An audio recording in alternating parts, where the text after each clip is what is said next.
I will say, as far as hikes go, it's the toughest hike I've ever done.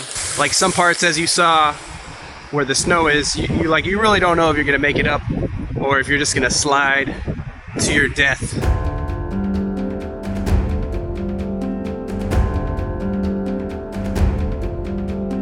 All right, I'm beginning the hike up to the famous Reinebringen. It's kind of steep, a little bit hard to tell where you're going. You're kind of through the woods and the muddy trail here.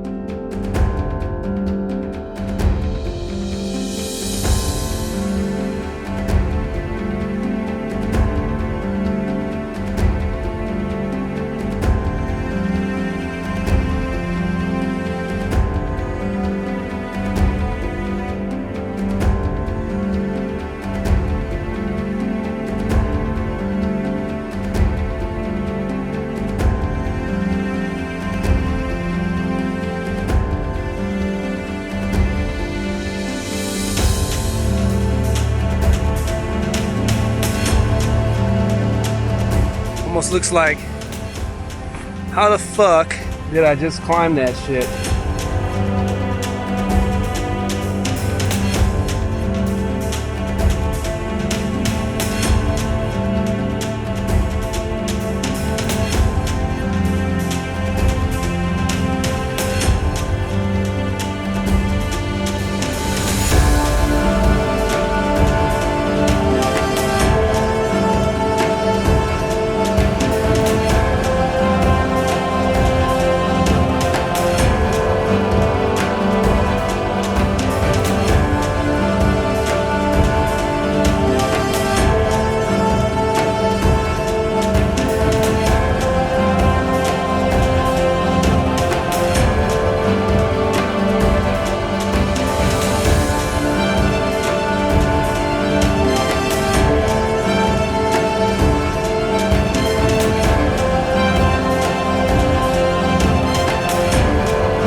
As you can see behind me, I did not die on the climb. Question, will I survive the climb down, is another story completely, but you can see the view is pretty awesome. Look at that. There's a smaller part up here where you can climb a little higher. I might do it just to get the drone shot, because here you're kind of in the middle of these two peaks and I don't know how good the angle is, but we'll see how it goes.